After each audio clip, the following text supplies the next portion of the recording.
My husband slid the divorce papers across our kitchen island. "I deserve to be happy, Catherine," he said, unable to meet my eyes. "Victoria understands me in ways you never have." I signed the papers with a practiced smile, though inside I was shattered. What Andrew didn't realize was that I'd been preparing for this moment for nearly a year. Before we jump back in, tell us where you're tuning in from, and if this story touches you, make sure you're subscribed, because tomorrow I've saved something extra special for you.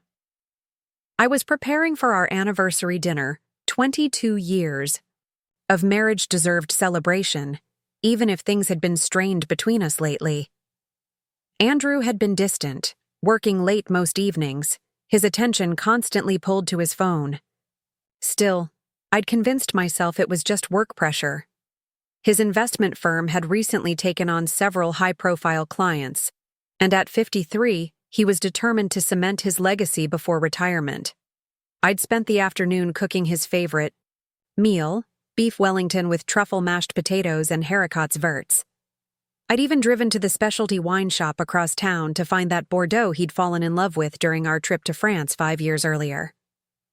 The one he said reminded him of our early days together. As I was setting the table with our wedding china, barely used and saved for special occasions, Andrew's iPad chimed on the counter. A calendar notification appeared on the screen. Dinner, with V8 p.m., the Meridian. Bring ring.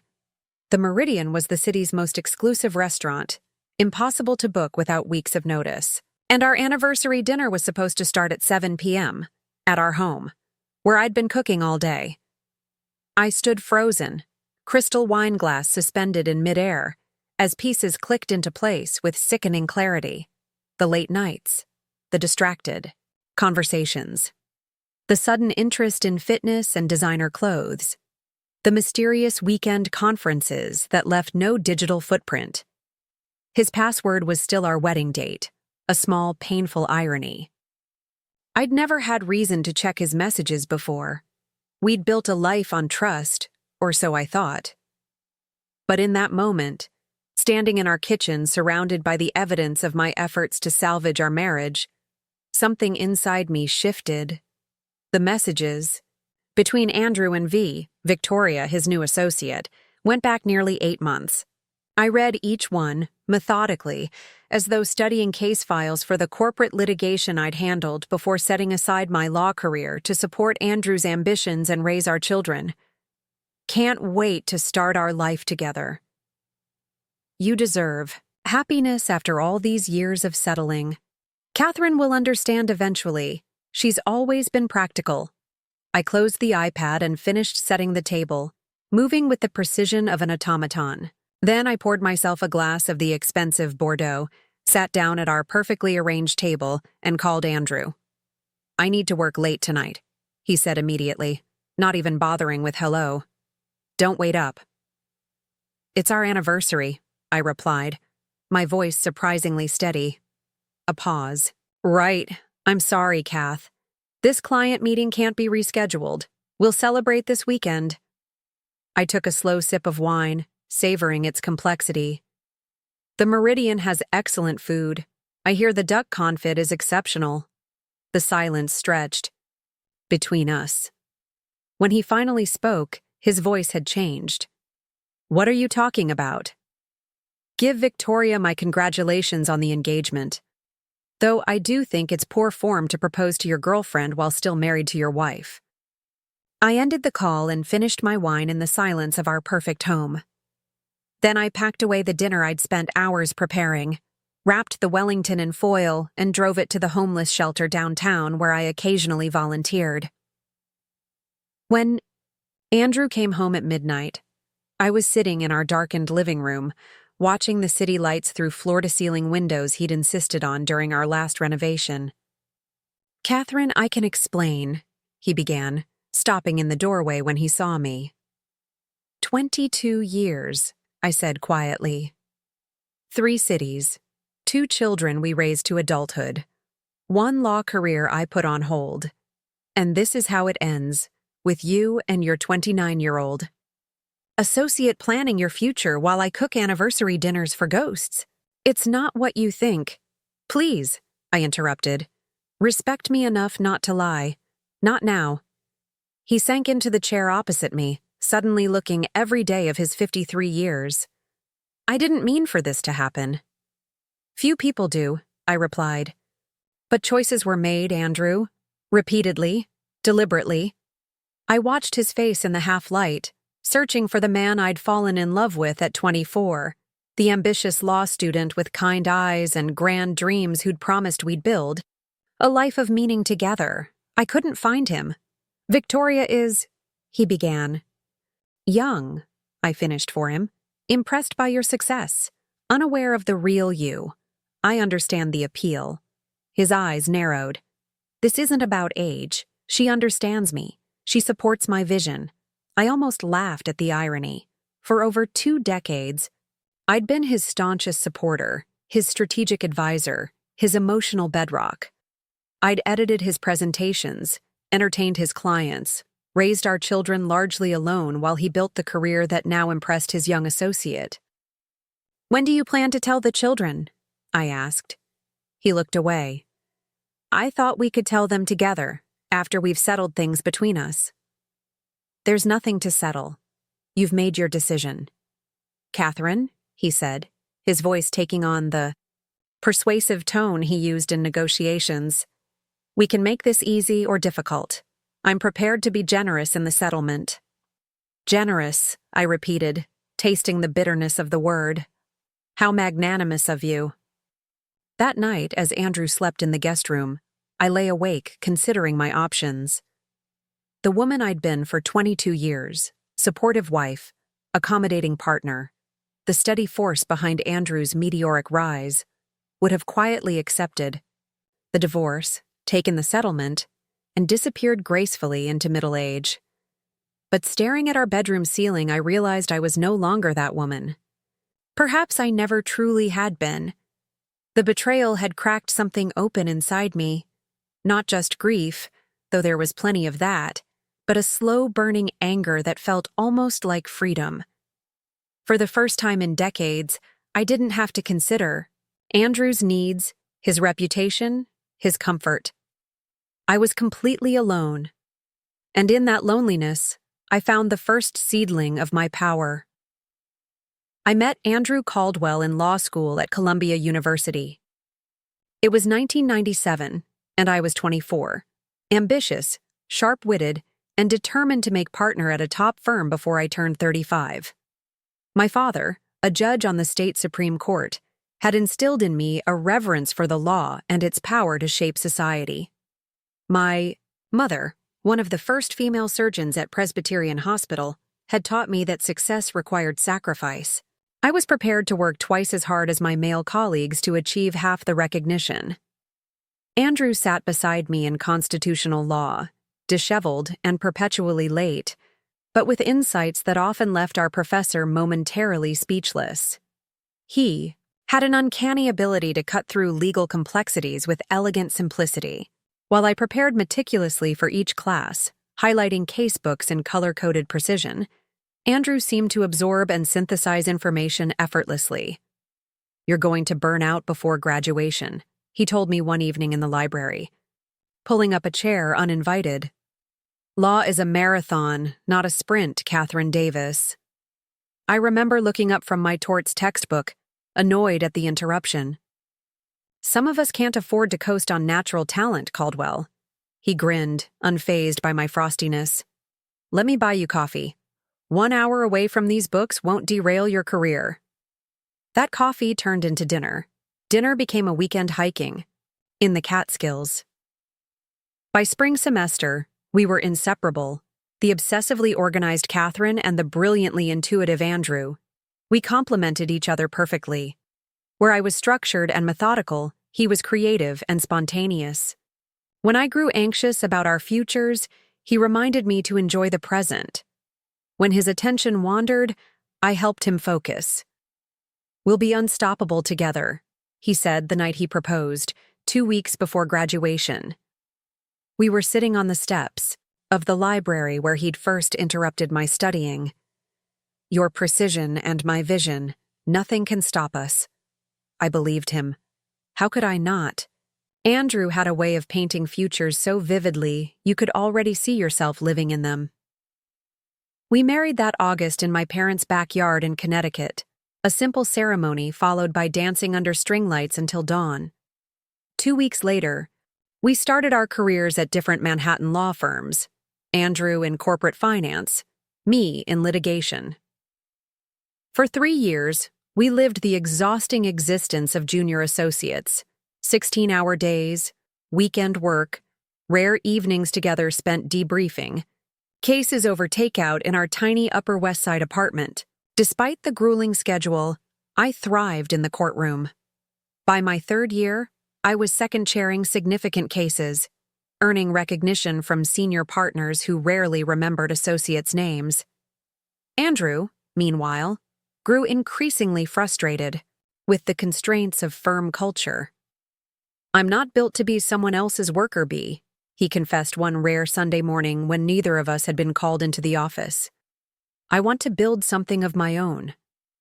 That afternoon, on a yellow legal pad, he sketched his vision, a boutique investment firm catering to emerging tech companies, combining legal expertise with financial acumen.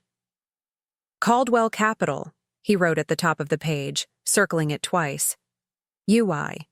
Could head the legal division," he said, eyes alight with excitement. "We'd be equal partners." "Starting a firm from scratch is risky," I cautioned. "We have student loans, the mortgage. Sometimes you have to risk everything to gain anything worthwhile," he replied, reaching for my hand. "I can't keep living someone else's dream, Kath. I need to build my own." 3 months later, Andrew resigned from his firm. We converted our second bedroom into an office, and Caldwell Capital was born. Those early days were exhilarating and terrifying in equal measure. Andrew worked tirelessly, pursuing clients, developing investment strategies, building his reputation. I maintained my position at the firm, providing our only stable income while helping Andrew with legal documents in the evenings and on weekends. "It's temporary," became our mantra, just until the business takes off. Against all odds, the business did take off. Andrew had an almost supernatural ability to identify promising startups before they hit mainstream radar. His first major client, a cybersecurity firm founded by 2 Stanford dropouts, sold to Microsoft for $300 million 18 months after Andrew facilitated their Series A funding. His reputation grew, and with it, Caldwell Capital. By our 5th wedding anniversary, Andrew had leased office space in Midtown, hired 3 associates, and was featured in the Wall Street Journal as one of the top emerging investment advisors in the tech sector. We moved from our cramped apartment to a brownstone in Brooklyn, with a garden where I planted heirloom tomatoes I never had time to tend properly. "You should join the firm full-time," Andrew suggested as we celebrated his first year of significant profits. "We're ready to expand the legal department. You'd be perfect." I hesitated. I was on track for partner at my firm, the culmination of everything I'd worked toward. But I was also exhausted from effectively working 2 jobs, my own and the unpaid legal work for Caldwell Capital. "Think about it," Andrew urged. "We could work together, build our legacy as a team. Plus," he added with the smile that still made my heart skip, "we might actually see each other during daylight hours." The decision seemed perfectly reasonable at the time. A lateral move from one successful career path to another, with the added benefit of working alongside my husband. My parents were concerned, particularly my mother, who had faced her own professional challenges after marrying. "Make sure your name is on the door, not just in the fine print," she advised. But Andrew and I were partners in every sense, equals, or so I believed. For the next 3 years, I helped transform Caldwell Capital from a promising startup into a significant player in the investment world. I established the legal department, drafted our standard contracts, navigated regulatory complexities, and protected our interests in increasingly complex deals. Our client list expanded beyond tech to include healthcare, sustainable energy, and media companies. Then I became pregnant with Emma, our first child. The pregnancy was difficult. Severe morning sickness followed by preeclampsia that led to bed rest for the final trimester.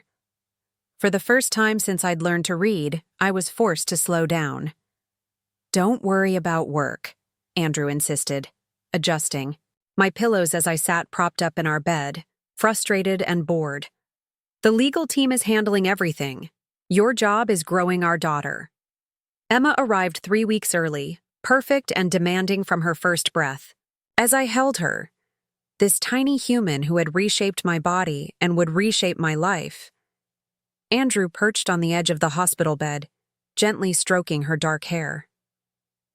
"I've been thinking," he said, his voice soft with emotion.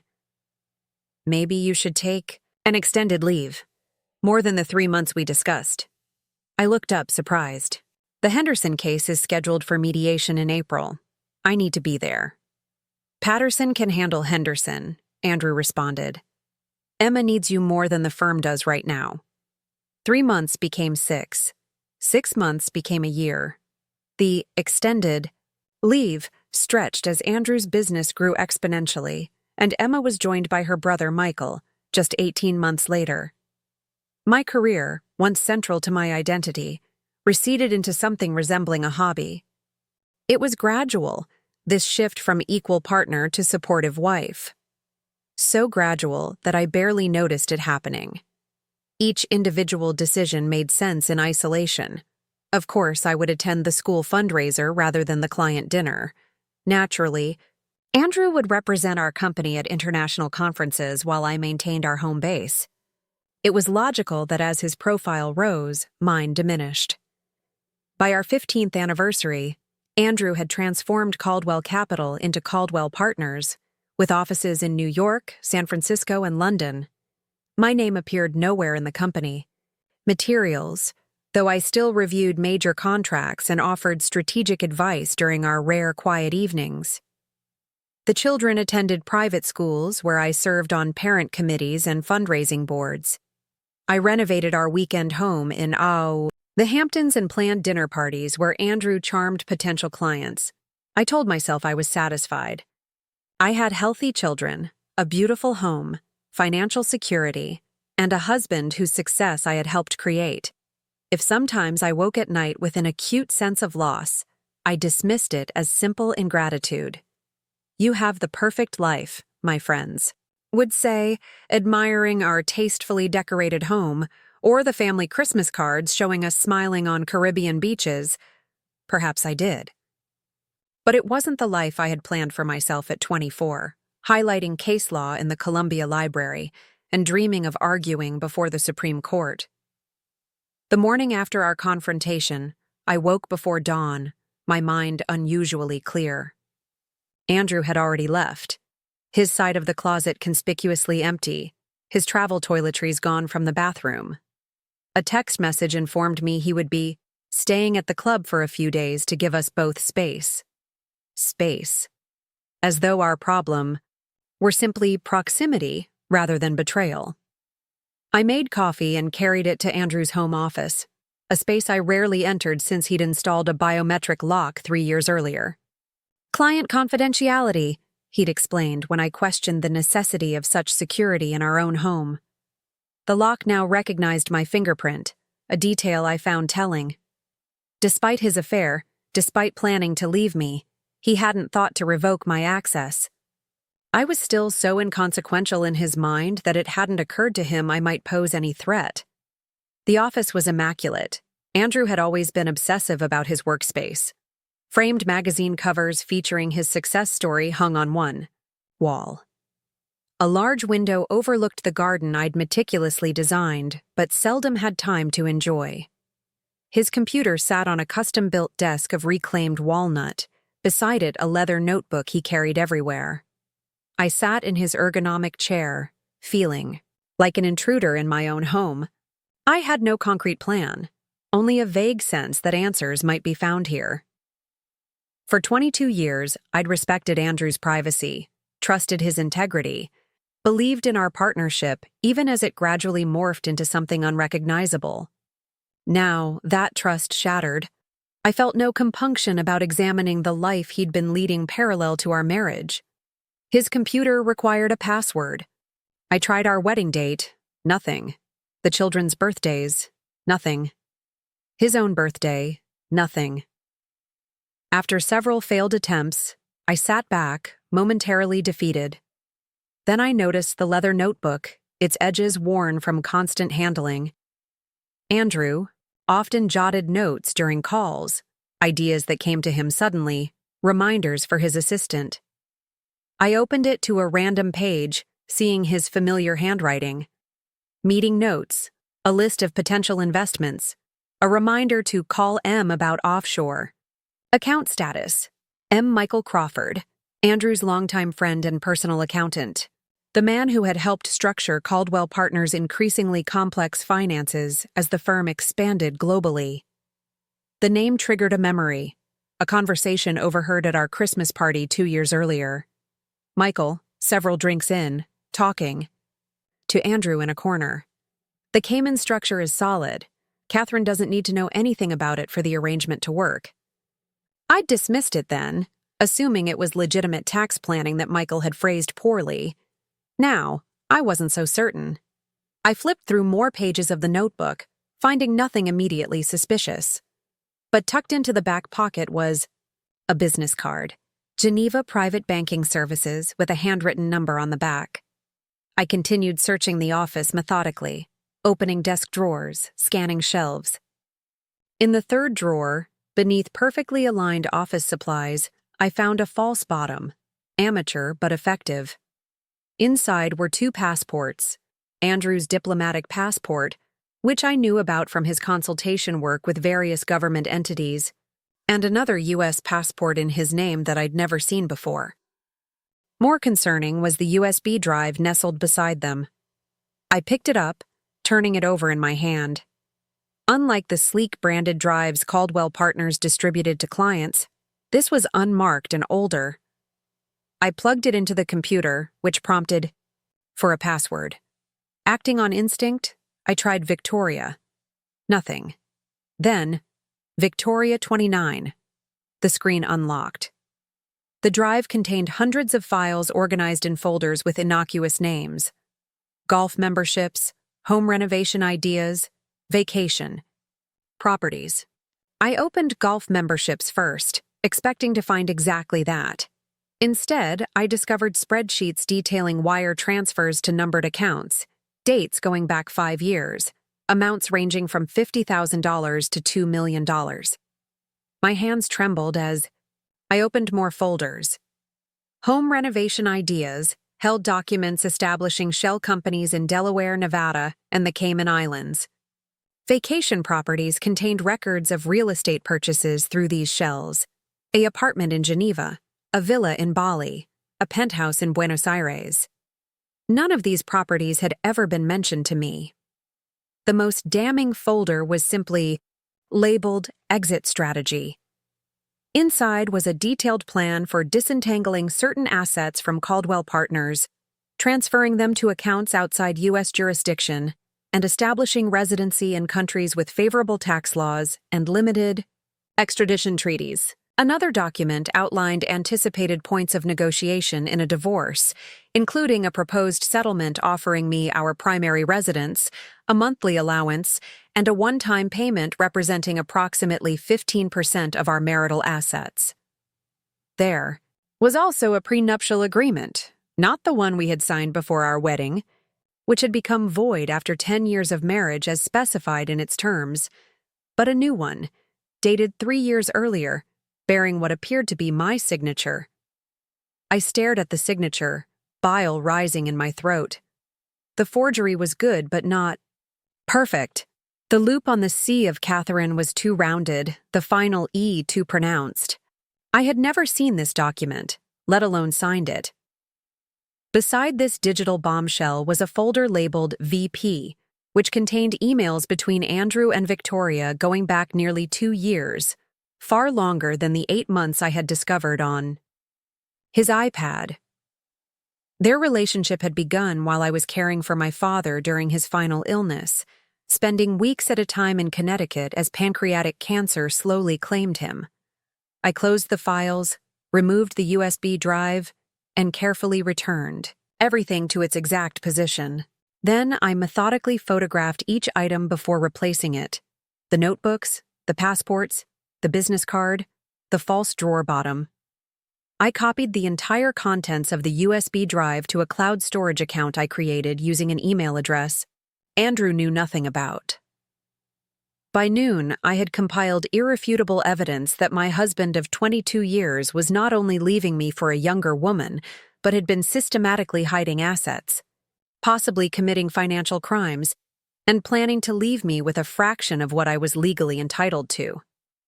I sat in the garden, sunlight dappling through cherry blossoms I'd planted a decade earlier, and considered my options.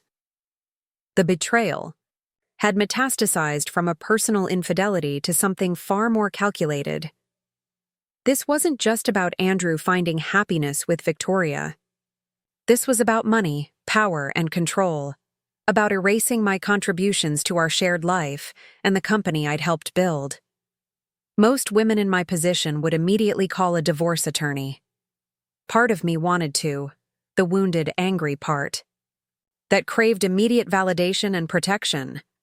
But the lawyer in me, dormant but not dead after years of putting my career second, recognized the strategic error in showing my hand too soon. If I confronted Andrew with what I'd found, he would know I'd been in his office. He would secure his files, possibly accelerate his plans, certainly bring his considerable resources to bear against me. An open confrontation would turn this into a messy, public battle that would hurt our children and potentially alert authorities to financial irregularities before I fully understood their implications. No, I needed time. Time to document everything, to understand exactly what Andrew had been doing, to assemble the leverage I would need to negotiate from a position of strength rather than betrayal. I remembered the advice my father had given me during my first major litigation. The attorney who acts in haste creates opportunities for their opponent. Be deliberate, be thorough, know more about their case than they do. As I sat among the cherry blossoms, the path forward became clear. I would not confront Andrew about what I'd discovered. I would not immediately file for divorce. I would not show any change in my behavior that might alert him. Instead, I would build my case meticulously, piece by piece. I would become the shadow investigator of my own marriage, tracing money flows, documenting timelines, collecting evidence. I would prepare as thoroughly as I once had for high-stakes litigation, treating this as the most important case of my life. Because it was. That evening, Andrew called to check in, his voice artificially casual. "How are you holding up?" he asked, as though he were inquiring about a mild illness rather than the destruction of our marriage. "I'm processing," I replied, keeping my tone neutral. "It's a lot to take in." "I think we should meet with the mediator next week," he said. "I've already contacted Leonard Schiff. He has an opening on Thursday." Leonard Schiff was Andrew's golf partner and a mediator known for facilitating quick, quiet divorces among the wealthy. His appointments typically required months of waiting, yet miraculously he had an opening days after Andrew decided to leave me, another piece of evidence that this had been planned for some time. "Thursday is fine," I agreed, surprising him, with my cooperation. "I assume you'll have the settlement proposal ready by then?" "Yes," he said, sounding relieved. "I think you'll find it very fair, Catherine." "I'm sure I will," I replied, thinking of the insulting figures I'd seen in his exit strategy folder. After all, we've always been partners. The irony was apparently lost on him. "That's the spirit," he said, his voice warming. "I never wanted this to be acrimonious." Of course he didn't. Acrimony might lead to discoveries, to challenges, to actual legal proceedings where financial disclosures would be required. "Will Victoria be joining Caldwell Partners after the divorce?" I asked, keeping my voice neutral. A pause. "We haven't discussed specific arrangements," he lied. "According to emails I'd found, Victoria had already been promised a position as Chief Strategy Officer with equity compensation and a corner office. Well, she's certainly talented, I offered. Very young to be handling such responsibility, but I'm sure you know what you're doing. Catherine. His voice held a warning note. I'm not being difficult, Andrew. Just making conversation. We should be able to discuss these things like adults, shouldn't we? After we hung up, I drove to a small electronics store 30 miles away, where I paid cash for a new laptop. I set it up using public Wi-Fi at a library in a neighboring town, creating new email and cloud storage accounts unconnected to any of my existing digital footprint. That night, I made my first entry in what would become my evidence journal. Day 1 of Operation Reclamation. Discovery phase begun. Andrew expects compliance and surrender. Advantage, Catherine. The game was on, though Andrew didn't yet know he was playing. For the next 3 weeks, I lived a double life that would have impressed the most seasoned intelligence operative.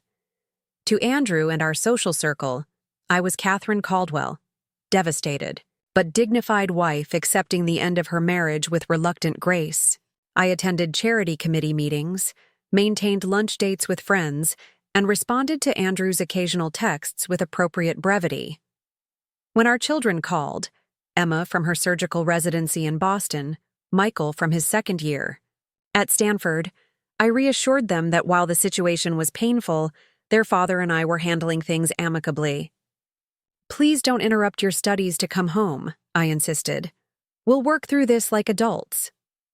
Behind this carefully constructed facade, however, I was executing what military strategists would call a flanking maneuver, gathering intelligence, securing resources, and positioning myself for a counterattack that Andrew would never see coming. My first priority was financial literacy. Despite my business acumen and legal background, I had allowed Andrew to handle our investments and tax planning for years. This willful blindness now seemed like madness, but it was a common pattern among women of my generation, even educated, capable women who should have known better. I needed a crash course in forensic accounting, offshore banking, and asset tracing, but I couldn't risk consulting professionals who might be connected to Andrew's extensive network.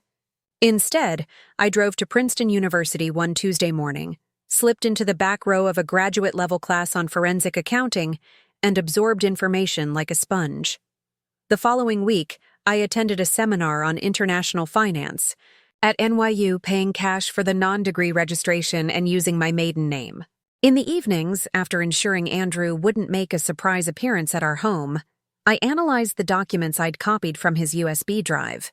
I created spreadsheets tracking money movements, established timelines of account openings and asset acquisitions, and researched the shell companies he'd established.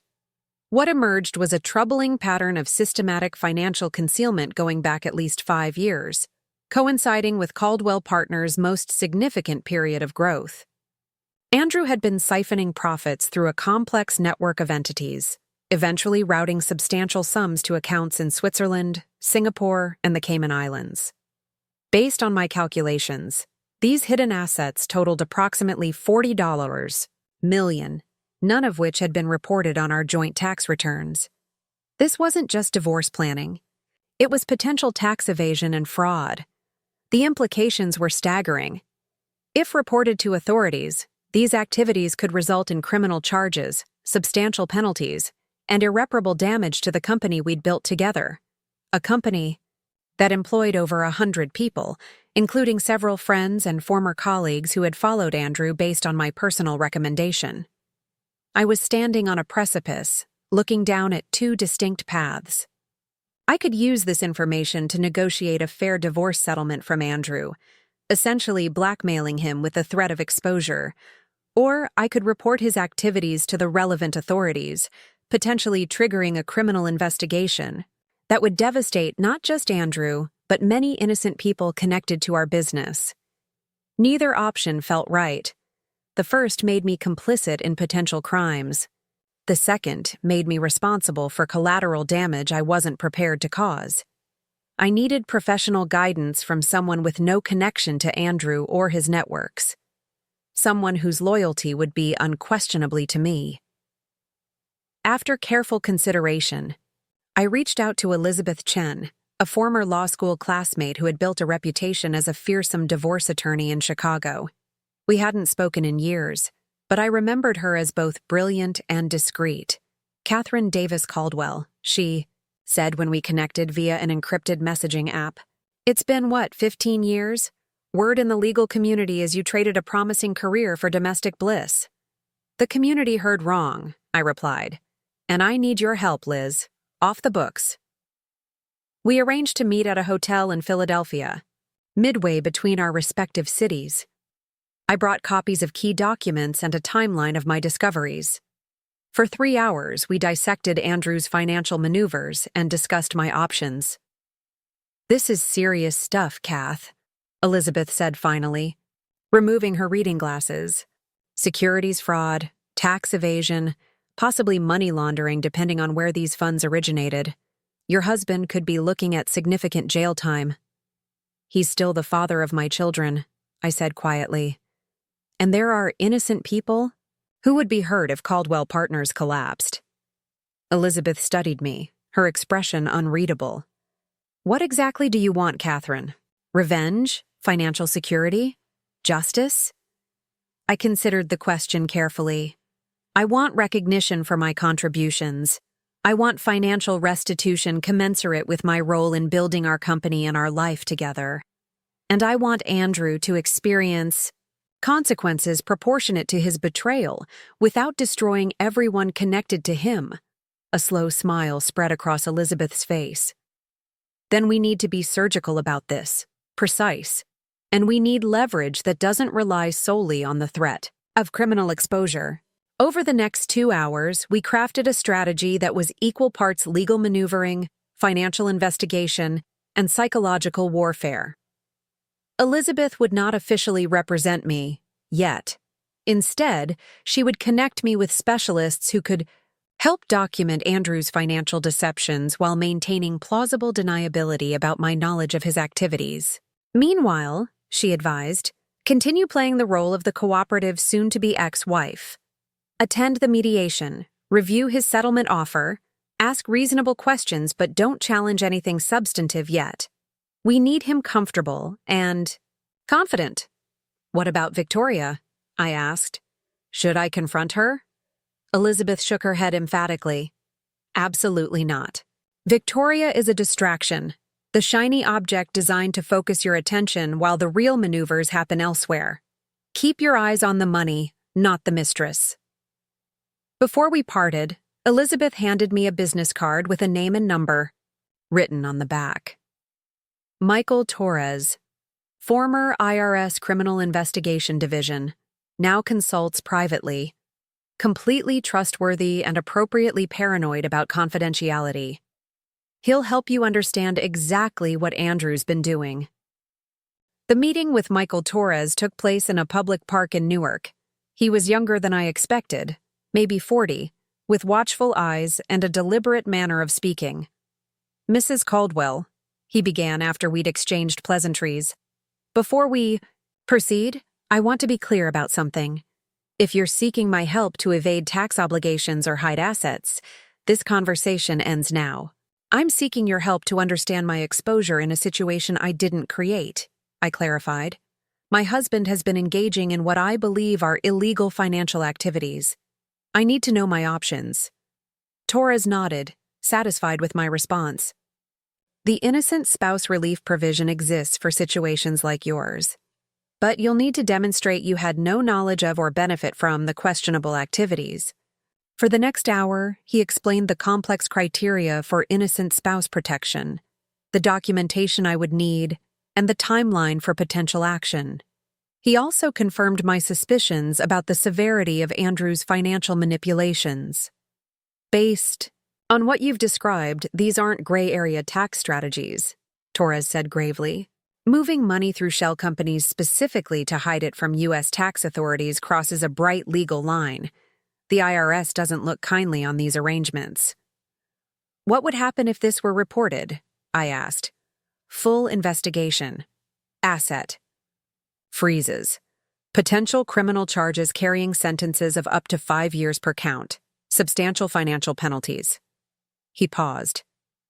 Your husband has powerful friends, but this level of financial engineering would be difficult to explain away as simple accounting errors. I thanked Torres for his insights and paid his consultation fee in cash. As we parted, he offered one final piece of advice. Document everything from this point forward. Every conversation about finances, every evasion or misdirection. Create a clear record showing that once you suspected impropriety, you took reasonable steps to understand and address it. Armed with this guidance, I expanded my information-gathering operations. I visited our bank and requested copies of all statements from the past 7 years for accounts bearing my name, whether individually or jointly with Andrew.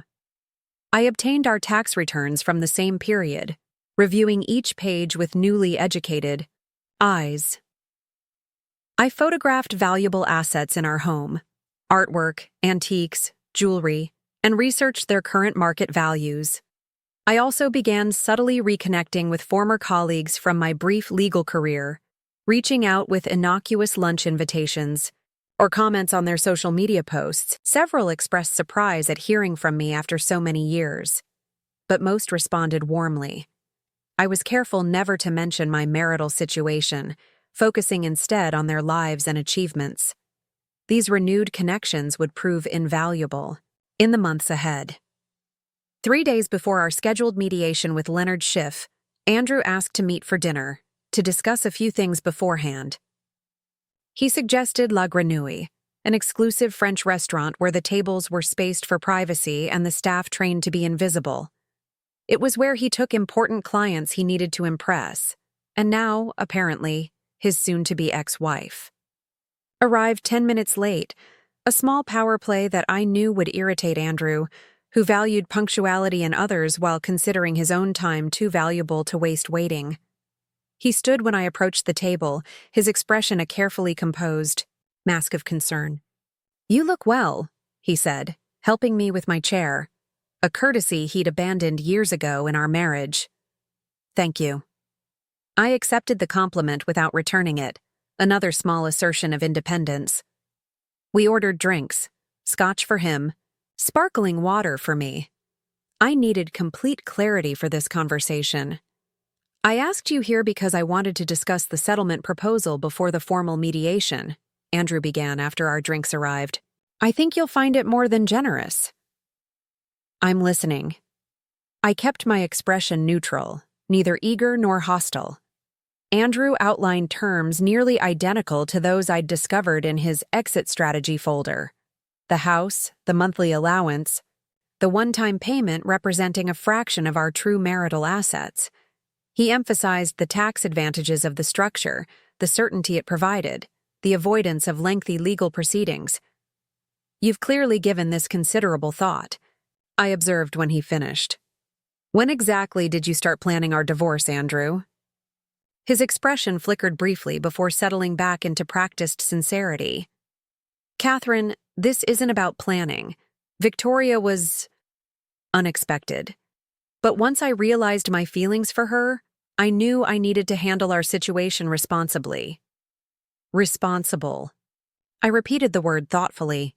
"Like establishing offshore accounts to protect assets from being considered in our divorce?"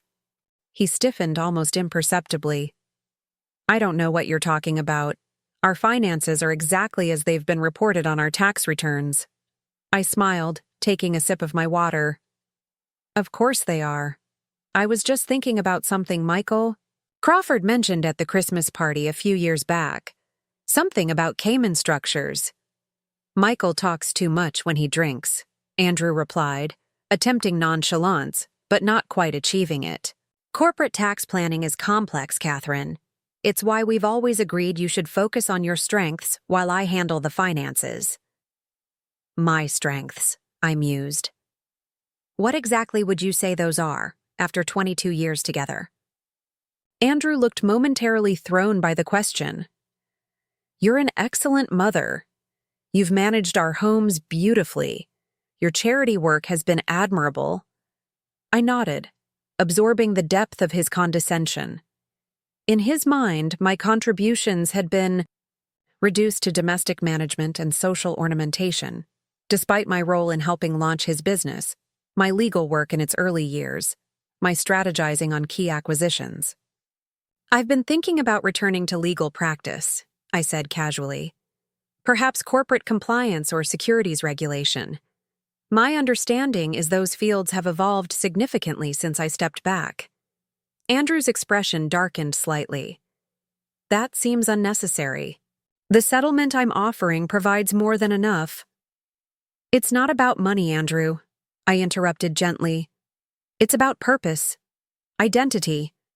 You've found new purpose with Victoria. Surely you can understand my desire to rediscover mine. Our entree arrived, providing a momentary reprieve from the tension building between us. As we ate, I steered the conversation toward neutral topics: Emma's residency, Michael's research project, mutual friends. Andrew gradually relaxed, likely assuming my earlier comments had been merely philosophical rather than threatening. As dessert was served, I returned to business. I'll review your proposal carefully before Thursday, but I'd like to request one. Change to the mediation arrangements. What's that? Andrew asked, signaling for the check. I'd prefer someone other than Leonard Schiff. Given his friendship with you, it seems appropriate to choose a neutral party. Andrew frowned. Leonard is a respected professional. His personal relationships don't affect his work. Nevertheless, I said firmly, I'd be more comfortable with someone else. Perhaps Judge Rivera from the Family Court Mediation Panel? Her reputation for fairness is unmatched.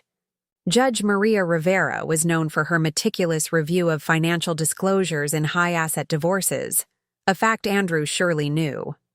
That seems unnecessary, he began, but I cut him off with a smile. I'm trying to be cooperative, Andrew. I could insist on formal discovery processes, forensic accounting, depositions under oath. I'm merely asking for a truly neutral mediator. Our eyes locked across the table, the first genuine moment of the evening. Something in my gaze must have communicated, the steel beneath my accommodating exterior, because after a moment, Andrew nodded. If it makes you more comfortable, I'll have my assistant contact Judge Rivera's office tomorrow. Thank you, I said, rising from the table. I appreciate your understanding. As Andrew helped me with my coat, his hand briefly rested on my shoulder. I never wanted to hurt you, Catherine. I hope someday you'll believe that. I turned to face him, studying the familiar features that had once meant home and security to me.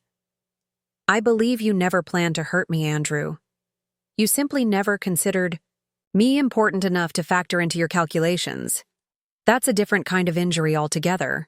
I left him standing there, surrounded by the trappings of wealth and privilege he'd come to consider his due, while I walked into the cool evening air with something far more valuable, the certainty that I was finally, after 22 years, playing by my own rules. The mediation with Judge Rivera was scheduled for 10 a.m. on Thursday in a neutral conference room at the Marriott downtown. I arrived 30 minutes early, dressed in a navy St. John's suit I'd worn to countless charity board meetings, conservative yet elegant, projecting composed affluence rather than overt power. Judge Rivera arrived next, a petite woman with silver-streaked hair and penetrating dark eyes. She greeted me with professional courtesy, explaining the mediation process and her role in facilitating agreement rather than imposing solutions. Mrs. Caldwell, do you have representation today? She asked, arranging her materials on the conference table. Not today, Your Honor, I replied. I wanted to hear Mr. Caldwell's proposal directly before determining next steps. She looked up, studying me with new interest. That's unusual in a case involving substantial assets. Are you certain you wish to proceed without counsel? For this preliminary discussion, yes. I'm a lawyer by training, though I haven't practiced in years. Judge Rivera nodded, making a note in her file. As you wish, but I strongly recommend consulting an attorney before finalizing any agreement. Andrew arrived 5 minutes late, accompanied by his attorney, James Patterson, a divorce specialist known for representing high-net-worth men seeking to minimize financial exposure. The expensive suit and aggressively firm handshake couldn't disguise what Patterson essentially was: a legal mercenary who specialized in helping wealthy husbands discard long-term wives at minimal cost. Andrew appeared surprised to see me sitting alone without legal representation. He shot Patterson a questioning glance, which the attorney answered with a slight shrug and what looked suspiciously like a suppressed smile. Clearly, my apparent vulnerability was being interpreted as an advantage. Judge Rivera began by explaining her expectations for respectful dialogue and good faith negotiation. Patterson then presented Andrew's settlement proposal with practiced eloquence, emphasizing its generosity while glossing over specifics about how the figures had been calculated. Mr. Caldwell is prepared to transfer full ownership of the primary residence in Greenwich, valued at $5.2 million to Mrs. Caldwell, Patterson explained. Additionally, he offers a one-time cash settlement of $3 million and monthly support of $12,000 for a period of 10 years. Judge Rivera turned to me. "Mrs. Caldwell, do you have questions about the proposal?" "A few," I said mildly. "First, I'm curious about how these figures were determined relative to the total marital estate." Patterson interjected smoothly. "The proposed settlement represents approximately 30% of the marital assets, which is quite generous given that Mrs. Caldwell hasn't been employed outside the home for nearly 2 decades. I nodded thoughtfully. "And what specific valuation are you using for Caldwell Partners in this calculation?" "Caldwell Partners is not entirely a marital asset," Patterson replied. "Mr. Caldwell established the company prior to marriage, and while its value has certainly grown during the marriage, significant portions remain separate property." This was the first strategic lie. Andrew had founded the company 3 months after our wedding with startup capital that included wedding gifts and a loan from my parents. Every document related to its founding listed both our names. "I see," I said, making a note on my legal pad. "And the $3 million figure, how was that calculated?" "It represents a fair division of liquid marital assets," Andrew interrupted clearly, growing impatient with my questions. "Fair based on what standard?" I asked, my tone remaining conversational. "New York is an equitable distribution state where contributions to the marriage, including non-financial ones, are considered an asset division." Patterson shifted slightly. "Mrs. Caldwell, equitable doesn't necessarily mean equal. Given that Mr. Caldwell has been the primary income producer throughout the marriage." "Mr. Patterson," Judge Rivera interjected, "please allow Mrs. Caldwell to finish her questions." "Thank you, Your Honor," I said. "I'm also curious about certain assets that don't seem to be included in this proposal. For instance, the property in Geneva, the villa in Bali, and the Buenos Aires penthouse." The conference room went silent. Andrew's face drained of color. Patterson looked genuinely confused. Clearly, he hadn't been informed about these properties. "I'm not familiar with these assets," Judge Rivera said, looking between us. "Mr. Caldwell, are there additional properties not included in your disclosure?" Andrew recovered quickly, his expression hardening. "There must be some misunderstanding. We own a vacation home in the Hamptons, which I'm prepared to sell with Catherine receiving half the proceeds. We don't own property internationally." I removed 3 folders from my briefcase and passed copies to Judge Rivera, Patterson, and Andrew. "These documents suggest otherwise. The Geneva property was purchased 3 years ago through Blue Water Holdings, a shell company registered in the Cayman Islands but controlled by Andrew through a series of proxies. The Bali villa was acquired through a similar arrangement last year, and the Buenos Aires property just 4 months ago." Patterson was rapidly scanning the documents, his expression growing increasingly concerned. Andrew sat motionless, his jaw clenched so tightly a muscle twitched visibly in his cheek. "And there's more," I continued, extracting another folder. This contains evidence of approximately $40 million in assets held in accounts in Switzerland, Singapore, and the Cayman Islands, none of which appear in the financial disclosures provided for this mediation. Judge Rivera's expression remained neutral, but her eyes had sharpened. These are serious allegations, Mrs. Caldwell.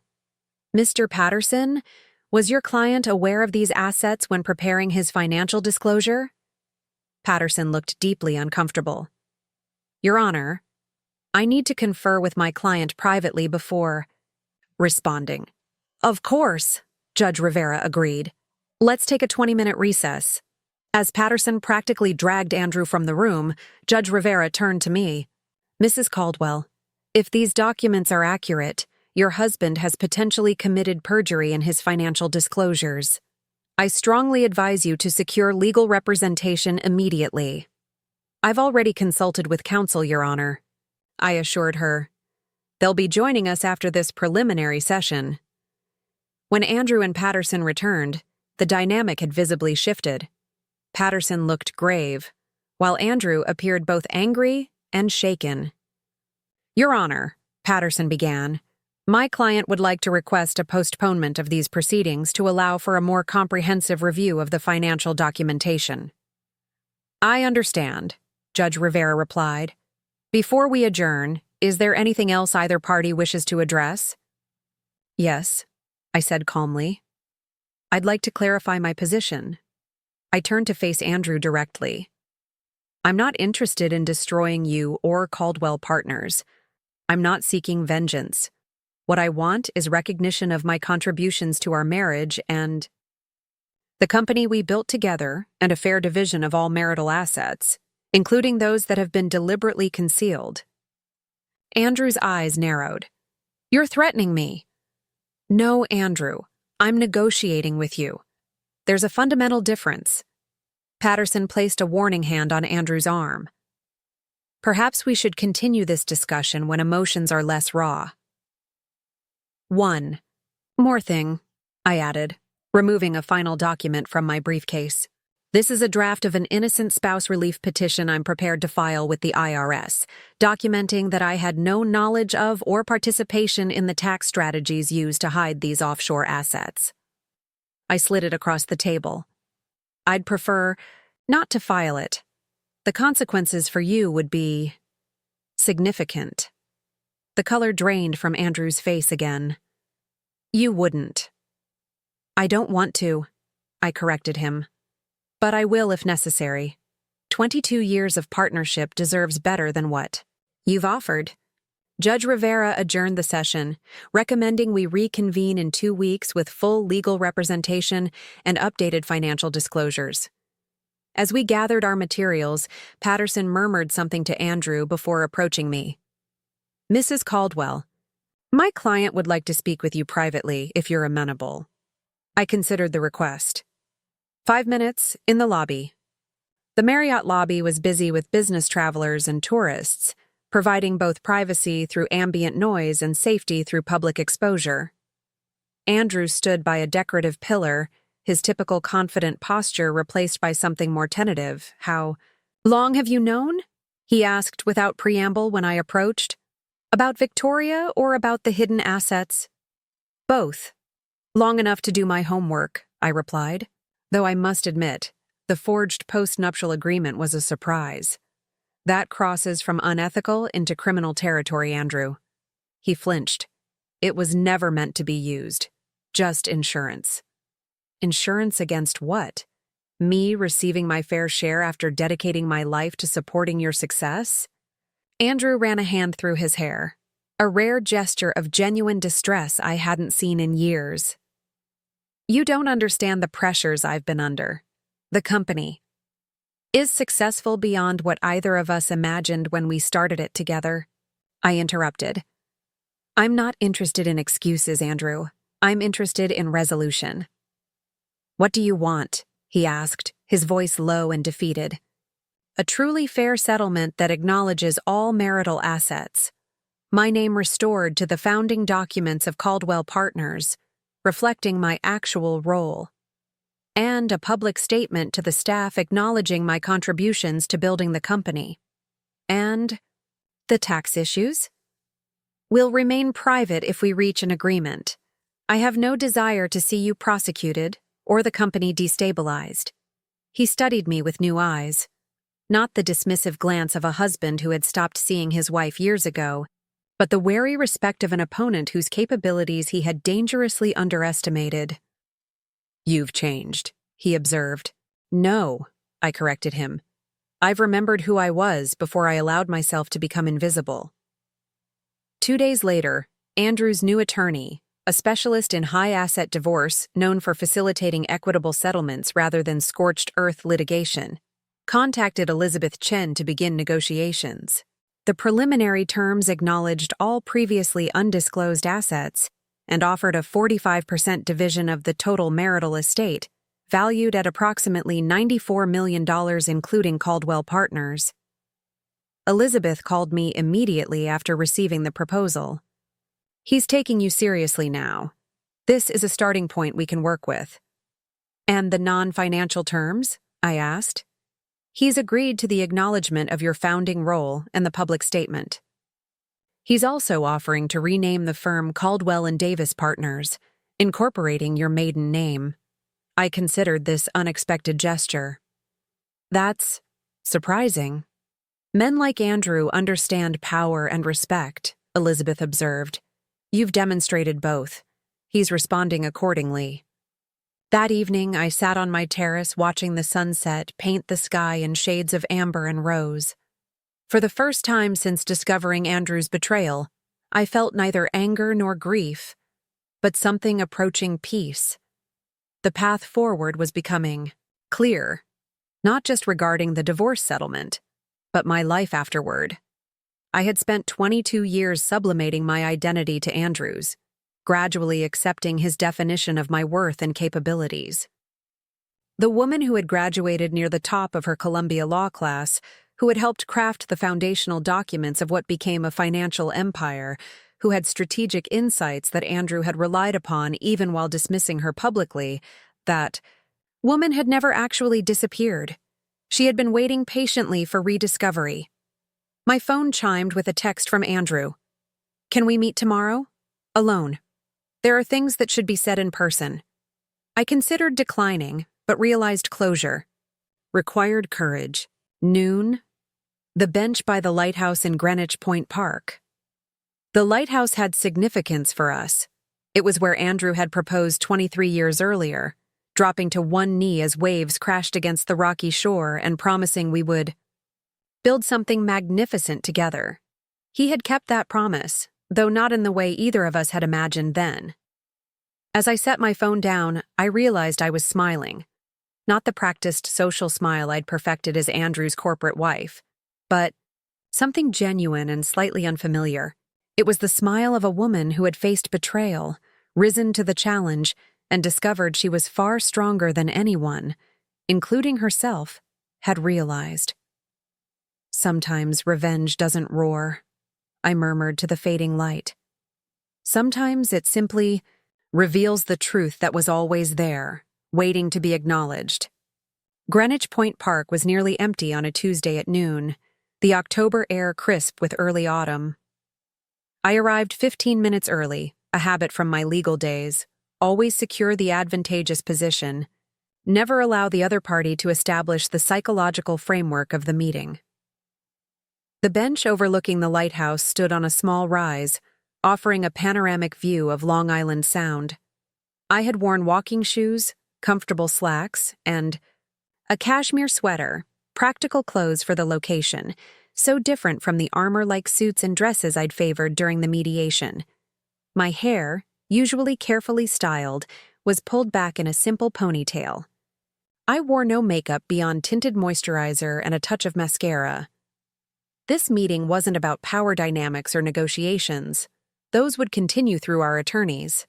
This was about something more fundamental, the human recognition that exists, beyond legal documents and financial settlements. I watched Andrew approach along the winding path from the parking area. Even from a distance, I could see that he looked different. The confident stride replaced by something more measured, his shoulders lacking their usual squared certainty. He wore jeans and a navy sweater, weekend clothes I hadn't seen him in. For years. The corporate uniform had become so habitual that this return to casual wear seemed almost like costume. "Thank you for meeting me," he said as he reached the bench, remaining standing until I nodded toward the space beside me.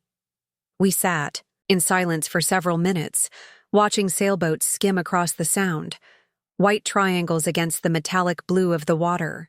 The lighthouse stood sentinel at the point, its red and white stripes vivid against the backdrop of sky and sea, a warning and a guide, both at once. "I practiced what to say on the drive here," Andrew finally admitted, his gaze fixed on the horizon. "Had it all planned out? Now I can't remember any of it." "That's often how important conversations go," I observed. "The rehearsed words fall away, leaving only what needs to be said." He turned to study my profile. "When did you become so wise?" "I've always been wise, Andrew. You just stopped noticing." He winced slightly but nodded. "I deserve that." "It's not about what you deserve," I said. "It's simply the truth. Somewhere along the way, you stopped seeing me as a separate person with thoughts and insights worth considering. I became a function in your life rather than a partner in it." "That's not fair," he protested, but without real conviction. "I valued your input on important decisions." "When did you last ask for my opinion on anything that mattered? Not about dinner plans or vacation options, but about business strategy, financial decisions, our future?" His silence was answer enough. "I want to understand something," I continued. "Not for the settlement or for leverage, just for my own clarity. When did you start hiding assets? What was the moment when you decided I didn't deserve an equal share of what we'd built together?" Andrew shifted uncomfortably. "It wasn't about you, not initially. It was about protecting the company from potential market instability, creating reserves that wouldn't appear on official balance sheets. Tax evasion, in other words. Tax optimization," he corrected weakly. "Many firms in our position use similar strategies." "And when did these optimized funds become your personal escape hatch from our marriage?" He looked down at his hands, strong, manicured hands that had once held mine with such certainty. "About 3 years ago, after that business trip to Singapore when Victoria first joined the team. The timeline aligned with what I'd discovered, the creation of the most complex shell companies, the property acquisitions, the forged post-nuptial agreement. 3 years, I repeated. So while I was caring for my dying father, planning our daughter's wedding, and managing the renovation of our vacation home, you were planning your exit. It wasn't that calculated, he insisted. It started as contingency. Planning, that's all. I never thought I'd actually leave. Until Victoria. He nodded, unable to meet my eyes. She reminded me of you, actually. The you I met in law school. Brilliant, ambitious, fearless. The comparison should have been insulting. But I found it oddly validating. The qualities that had attracted Andrew to me initially were the same ones I was reclaiming now. Qualities that had been gradually suppressed during our marriage, not just by Andrew's expectations, but by my own accommodation to them. I didn't come here to discuss Victoria, Andrew said after another silence. I came to tell you I'm sorry, not just for the affair or the divorce, but for how I've treated you for years. You deserved better. The apology caught me off guard. I had expected justifications, perhaps attempts to renegotiate the settlement terms in a more personal setting. Genuine contrition was the last thing I'd anticipated from a man who had spent decades cultivating an image of infallibility. Why? Now? I asked. Why apologize when you've already decided to leave? Andrew gazed out at the water. Because I've been forced to see you clearly again. The woman I've been negotiating against these past weeks is the Catherine I fell in love with. Formidable, intelligent, unstoppable when she believes in something. Watching you dismantle my carefully constructed plans was illuminating. Illuminating, I echoed. An interesting word choice for having your deceptions exposed? It made me remember who you really are, he continued, ignoring my sarcasm. And by extension, who I've become. I didn't like the reflection. I studied him, searching for the calculation beneath the apparent vulnerability. Andrew had always been a master strategist, using charm and apparent candor to disarm opponents. But something in his expression seemed genuinely altered. The confidence, cracked to reveal uncertainty beneath. I spoke with Emma and Michael yesterday, he said. Told them everything, the affair, the hidden assets, how you discovered it all. I wanted them to hear it from me before the lawyers start formal proceedings. This surprised me. How did they respond? Michael hung up on me, Andrew admitted, a flash of pain crossing his features. Emma listened to everything, then said she needed time to process before she could talk to either of us. I nodded, respecting our children's different ways of handling emotional upheaval. Michael, always quick to righteous anger, would need time to cool before meaningful conversation was possible. Emma, the analytical one, would examine the situation from all angles before forming her response. They deserved the truth, I said. Thank you for giving them that. Andrew looked at me with something like wonder. How are you not more angry? If our positions were reversed, I'd be scorched earth right now. I considered the question seriously, examining my emotional landscape with the same careful attention I'd given to our financial one. I was angry, I acknowledged. Furious, actually. But anger is like fire, useful when controlled and directed, catastrophic when it burns unchecked. I chose to use mine as fuel, rather than allowing it to consume me. And now? Now I'm focused on the future. My future, specifically. For the first time in decades, I'm making decisions based solely on what I want, not how those choices will fit into our shared life or your career trajectory. It's both terrifying and exhilarating. What will you do? Andrew asked, genuine curiosity in his voice. Immediately, finalize our divorce with terms that recognize my contributions. After that, I smiled, the possibilities unfurling before me like sails catching wind. I've been approached about joining the board of Hamilton Recovery Centers. The Addiction Treatment Network? Andrew looked surprised. They're expanding their legal advocacy work for patients denied insurance coverage. It's an issue I care about, and my background in both law and navigating complex systems makes me well suited for the role. You'd be excellent at that, he said. And I was startled by the lack of condescension in his assessment. What else? I'm considering teaching a seminar at Columbia Law on the intersection of corporate governance and personal ethics. The dean seemed quite interested when I floated the idea. Andrew nodded slowly. The students would benefit from your perspective, especially after... He trailed off, but the implication was clear. After experiencing firsthand how ethical compromises in business can erode personal integrity. I've also leased an apartment in the city, I continued. The Greenwich House has too many memories, and it's time for a change of scenery. You're not keeping the house? He seemed surprised. I thought that I'd cling to the marital home as some sort of consolation prize. I shook my head. That house was designed to showcase your success, Andrew. It never truly reflected me. He absorbed this with a thoughtful expression. I never realized you felt that way about it. You never asked. The simple statement hung between us, encompassing years of assumptions and unspoken grievances. Andrew winced slightly, acknowledging the truth embedded in those two words. For what it's worth, he said after a long moment. I think you'll be extraordinary in this next chapter. You always had capacities I never fully appreciated. I didn't fully appreciate them either, I admitted. It's too easy to become the person others expect you to be, especially when their expectations require less of you rather than more. We sat in silence again, watching the changing patterns of light on the water as clouds moved across the sun. There was a strange comfort in this shared moment. Not the intimacy of our marriage at its best, but the mutual recognition of two people who had shaped each other's lives for better and worse over 22 years. "Will you be happy with Victoria?"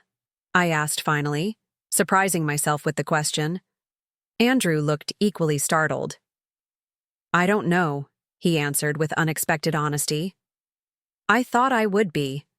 Now I'm less certain." "Because of the legal complications?" "Partly," he acknowledged. "But also because I'm beginning to recognize that changing partners doesn't necessarily change patterns. The problems in our marriage weren't entirely situational, they were also characterological. My tendencies toward control, toward seeing relationships as transactions, those won't magically disappear with Victoria." His self-awareness was surprising and oddly poignant. For a moment, I glimpsed the possibility of who Andrew might have become in a different story. One where success hadn't calcified his worst. Tendencies and my accommodation hadn't enabled them. "I should head back," I said, rising from the bench. "I have a conference call with Hamilton's executive committee at 3. Andrew stood as well, maintaining a respectful distance between us. "Catherine," he said, his voice hesitant, "I know I've forfeited any right to ask favors, but would you consider one request?" I waited, guarded, but curious. Could we find a way to tell the Caldwell Partners staff together about the divorce and transition? The company culture has been built around our partnership, however unbalanced it became. I think hearing from both of us would provide continuity and stability during the restructuring. The request was reasonable and demonstrated consideration for the employees whose livelihoods depended on the firm's stability, something I had worried about myself. "I'll discuss it with Elizabeth," I agreed. "If she approves from a legal standpoint, then yes," relief crossed his features. "Thank you." As we walked back toward the parking area, Andrew asked one final question. "That day I gave you the divorce papers. You signed them immediately, with a smile. Why?" I paused, contemplating the woman I had been in that moment, shattered but strategic, wounded but already planning. "Because in that moment you thought you were ending our story on your terms," I replied. I knew it was actually the beginning of a different story altogether, one in which I would finally reclaim my voice. Andrew nodded slowly, understanding dawning in his eyes. "You've certainly done that." "Yes," I agreed, keys in hand as we reached my car. "And I'm just getting started." As I drove away, I glanced in the rearview mirror. Andrew stood watching my departure, a solitary figure against the backdrop of the park where our journey together had begun with a proposal and a promise. There was something fitting about this circular return. Not an ending exactly, but the completion of one narrative arc and the beginning of another. The woman who had smiled and signed those divorce papers had done so from a place of profound pain, but also nascent power. The woman driving away from Greenwich Point Park was no longer defined by either her marriage or its dissolution, but by the strengthening clarity of her own vision. Revenge, it turned out, wasn't about destroying Andrew. It was about reconstructing myself. 6 months after Andrew slid those divorce papers across our kitchen island, I stood at the podium in Caldwell Partners' main conference room, addressing the assembled staff. The divorce had been finalized 3 weeks earlier, with terms that recognized both my historical contributions and my right to ongoing equity as a founding partner. "As many of you know," I began, my voice steady and clear, "significant changes have been happening both personally and professionally for the leadership of this company. Today, Andrew and I wanted to speak with you directly about what these changes mean for Caldwell Partners moving forward." Andrew stood nearby, his expression composed, but tension evident in his posture. We had spent hours with the communication, team crafting this presentation, ensuring it balanced honesty with appropriate discretion. The rumors had been circulating for months, of course. It was impossible to keep a high-profile divorce completely private, especially one involving corporate restructuring and leadership changes. First, I want to acknowledge the foundation this company was built upon, I continued. 22 years ago, Andrew and I created what was then Caldwell Capital with a vision of building something innovative and enduring. While our personal relationship has changed, our commitment to that original vision remains intact. I outlined the new corporate structure, explaining how the firm would transition to Caldwell and Davis Partners, with Andrew remaining as CEO while I took a position as chair of the newly expanded board of directors. This restructuring reflects not just our present circumstances, I explained, but also historical reality. My contributions to founding and shaping this company have sometimes been less visible, but they have always been integral to its success. When Andrew took the podium, he surprised me with his candor. For too long, I've allowed an incomplete narrative about this company's origins and development to persist, he admitted to the silent room. Catherine was not just supportive of Caldwell Partners, she was essential to its creation and growth.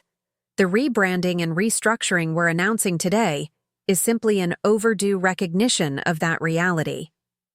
As we concluded the presentation and opened the floor for questions, I observed the reactions among the staff. There was surprise, certainly, but also what appeared to be relief, particularly among the female executives, several of whom made a point of meeting my eyes with subtle nods of appreciation. Later, at the reception that followed, Vanessa approached me cautiously, champagne flute clutched like a shield. She looked younger than her 29 years in that moment, uncertain in a way that made me wonder if she fully understood what she had stepped into.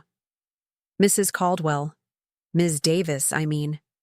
Catherine is fine, I interrupted, keeping my tone neutral. Catherine, she began again, visibly steeling herself. I want you to know that I never intended— I raised a hand, stopping her.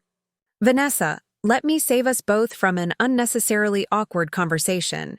You didn't break my marriage. It was already compromised long before you entered the picture.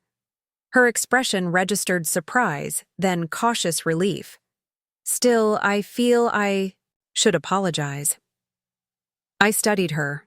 Bright, ambitious, clearly talented, but navigating waters far more treacherous than she had likely anticipated when her relationship with Andrew began. Instead of an apology, I'd offer you some advice, I said, keeping my voice low.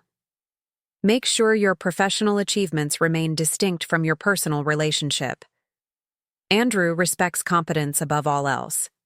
The moment he sees you primarily, as an extension of himself rather than as an independent talent, the dynamic will shift. Gradually, but inexorably. She blinked, absorbing my words. That's not what I expected you to say.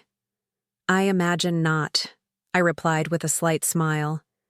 But despite what office gossip might suggest, I don't view you as an enemy. You're a talented young woman at the beginning of a promising career. How that career and your personal choices intersect is entirely your business. As I moved away to speak with other colleagues, I caught Andrew watching our interaction, his expression unreadable. When our eyes met across the room, he nodded slightly. Acknowledgement, perhaps, or approval of how I had handled what could have been an explosive encounter.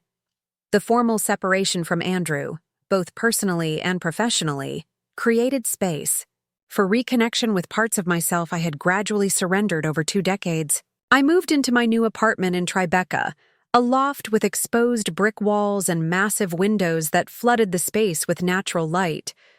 Unlike our Greenwich mansion with its carefully curated designer interiors, I furnished this home entirely, to my own taste, a mix of mid-century modern pieces, contemporary art from emerging artists, and cherished books that had followed me from college through law school and beyond.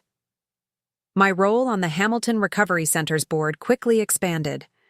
Beyond legal advocacy, by my 3rd month, I was chairing the Strategic Planning Committee, helping the organization navigate expansion into underserved communities while maintaining its commitment to evidence-based treatment approaches. The seminar at Columbia Law became one of the most sought-after electives in the spring semester, Corporate Ethics, Theory Meets Reality. Examined case studies of ethical failures in major companies, tracing the incremental compromises that eventually led to systemic corruption. I never mentioned Caldwell Partners specifically, but the students, sharp and perceptive, certainly made the connections to my own experience. Professor Davis, a student named Aisha, asked during our final session, "How do you maintain ethical clarity when the pressure to compromise comes not from external forces, but from people you trust and respect?" The question cut to the heart of my own journey. "The most dangerous ethical compromises," I answered after a thoughtful pause, "are those that happen so gradually you don't recognize them as compromises at all. They're justified as practical necessities, strategic adaptations, or simply the cost of doing business in complex environments." I set down my notes, addressing not just Aisha, but the entire room of future lawyers and business leaders. The best protection isn't rigid adherence to abstract principles, though those matter. It's maintaining communities of practice where difficult questions can be raised without fear, where success is measured in more than quarterly profits, and where you regularly examine your decisions through others' eyes. Emma and Michael had needed time to process the divorce and its messy aftermath, but by spring, both had found ways to rebuild relationships with Andrew and me as individuals rather than as a parental unit. Emma invited me to Boston for a weekend, where we talked more openly than we had in years about career ambitions, relationships, and the complex legacy of family patterns. "I always admired how much Dad achieved," she admitted, as we walked along the Charles River one cool morning. "But watching you these past months, seeing you rebuild your life completely on your own terms, that's been even more inspiring." Michael, always more direct, expressed similar sentiments when he visited during his spring break. "You've changed, Mom," he observed over dinner in my new apartment. "You're more present somehow, more fully yourself." "Is that a good thing?" I asked, genuinely curious about how my transformation appeared through my son's eyes. "It's a great thing," he said, without hesitation. "Though I'm still mad at Dad for what he did, I can almost see it as a backhanded gift to you now. Without the divorce, would you have rediscovered all these parts of yourself?" His question stayed with me long after he returned to Stanford. I have eventually found my way back to professional engagement, intellectual challenge, and authentic self-expression if my marriage had continued. Or would I have remained in that comfortable numbness, the slow erosion of identity so gradual, I barely noticed its progression? I had no definitive answer, but I suspected that without the earthquake of betrayal and divorce, I might have continued indefinitely in that twilight state. Not unhappy enough to demand change, not fulfilled enough to truly thrive. 1 year 2. The day after signing the divorce papers, I hosted a small gathering in my apartment, a deliberate reclaiming of the date from its painful associations. Elizabeth Chen was there, along with Sarah Torres, my former roommate from Columbia who had reconnected with me during the divorce proceedings. Michael flew in from California, and Emma took a rare weekend away from her residency. A few colleagues, from Hamilton Recovery Centers and fellow faculty from Columbia, completed the intimate circle. The evening was filled with conversation that ranged from policy debates to personal stories, intellectual challenges to genuine laughter. Looking around at these people who knew and valued me for exactly who I was, not as Andrew's wife or a social accessory, but as Catherine Davis, complex and complete in herself, I felt a profound sense of homecoming. After everyone had left, I stood on my terrace overlooking the glittering city. The night was clear, stars faintly visible despite the urban light pollution, the spring air carrying the promise of renewal. I thought about the woman I had been 1 year earlier, shattered but determined, using the very tools of my erasure to engineer my resurrection. The divorce that Andrew had intended as his liberation had become mine instead. The skills I had suppressed in service to his ambitions had been reawakened and redirected toward purposes that reflected my values and vision.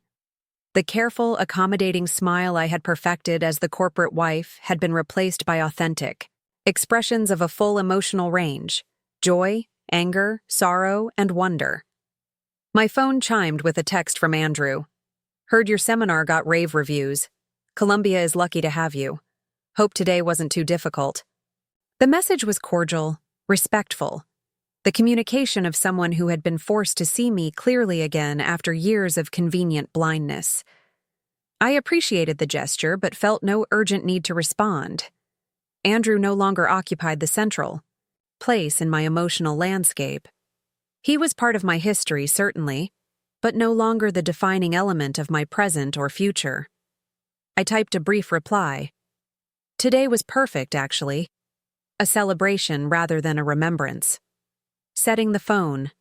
Aside, I gazed once more at the city stretched before me, a landscape of possibilities I was only beginning to explore. At 53, I was building a life entirely of my own design, guided by rediscovered purpose and hard-won wisdom. The smile I wore now was not the practiced social mask I'd perfected as Andrew's wife, nor the strategic expression I'd managed, while signing divorce papers with a shattered heart. This smile emerged from authentic joy, from the profound satisfaction of reclaiming my power, not through revenge, but through renaissance. Andrew had asked for divorce after 22 years, expecting surrender and invisibility. Instead, he had inadvertently catalyzed my awakening. The papers I signed with that careful smile had not marked an ending after all, but the beginning of my most authentic chapter. Sometimes the greatest act of strength isn't fighting back against betrayal. Sometimes it's recognizing that what feels like devastation may actually be liberation in disguise, a forced but ultimately necessary return to the truest version of yourself. Up next, you've got 2 more standout stories right on your screen. If this one hit the mark, you won't want to pass these up. Just click and check them out. And don't forget to subscribe and turn on the notification bell so you don't miss any upload from us.